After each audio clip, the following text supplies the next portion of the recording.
Good afternoon, Bookfighters. It is Tuesday, June 28th. I'm sorry there was no video last week. Tuesday was not a good day for me, if you saw me anywhere online.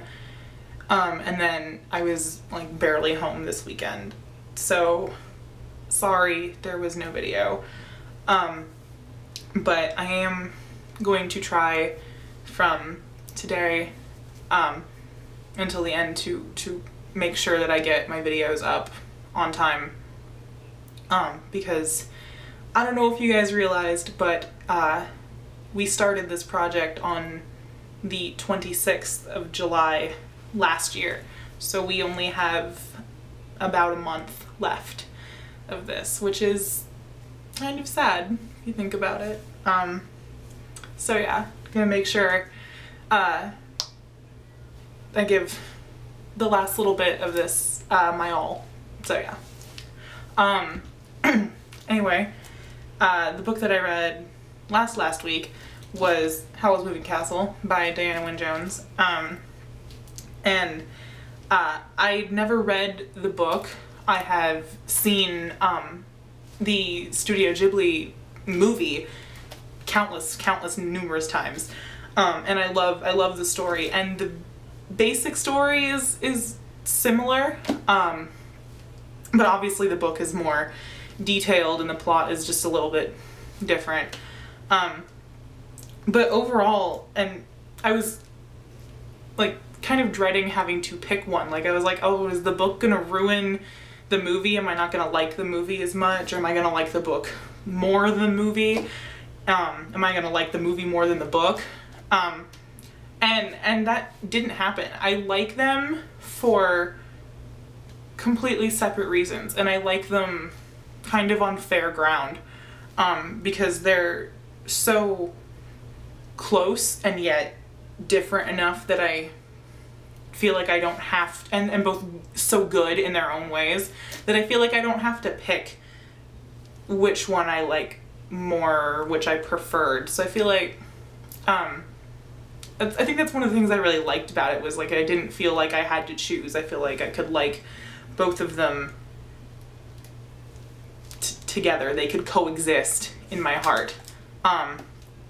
But saying that, the book unfortunately did nothing to alleviate any of the shipping drama of Sophie Howl in my heart. Because if you've ever seen the film, I'm a very big fan of their relationship between Sophie and Howl. The relationship exists in the book, but not nearly enough. Not nearly as much as I was hoping it would. I was hoping that there would be more than there was in the movie. So yeah. That's just me. That's not a criticism of the book. That's just me.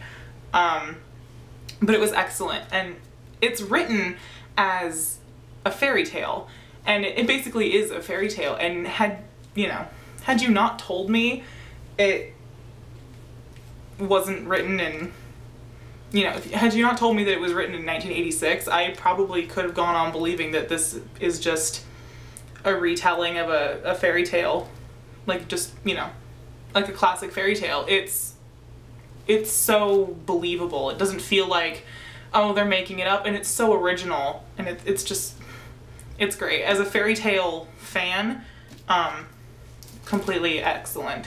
If you like the movie, definitely read the book, honestly. It's totally worth it. It's kind of, it reminds me a little bit of The Princess Bride, like just how the book and the movie and then The Princess Bride is just such a good story and fairy tale on its own, even though it's modern. That's kind of how it is with Howl's Moving Castle.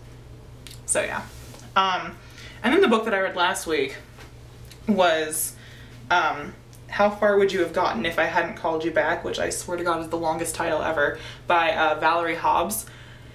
And I did not like it at all. I really did not at all. Like, to the point where I didn't even want to finish it, but I did. and I really don't even want to talk about it, how much I did not like it, because otherwise we'd be here for 3 hours of me just complaining about why I did not like it. So, yeah. No, I can't even think of anything to say for it at all. So, yeah. I know. I think it's like the first book that I've had like just a complete distaste for in this whole project. There have been a couple of books that I wasn't completely overly fond of or not really impressed with, but just as far as completely like getting halfway through the book and being like, I'm so done with you, I don't even want to look at you anymore, just that has not happened yet that I recall. But it happened with that one, and I'm not a fan. So yeah. The book that I'm gonna read this week was something else, and then this morning John Green tweeted that none of us had the excuse of not having a copy of The Great Gatsby to read for the Nerdfighters Blurbing Book Club, and then proceeded to tweet a link to an ebook of The Great Gatsby. So that's what I'm reading. I'm going to read The Great Gatsby. Yeah, but I don't have a copy obviously because it's on the computer. So I want to say there were questions, but I really honestly completely do not remember any of them at all. I don't even know if I watched people's videos from this past week. It's kind of been a weird week. But yeah. So if there were questions, I'll go back and I'll check and I'll answer them next week. And yeah. So yeah. Sarah, I will see you tomorrow, and the rest of you, fairly well, Bookfighters.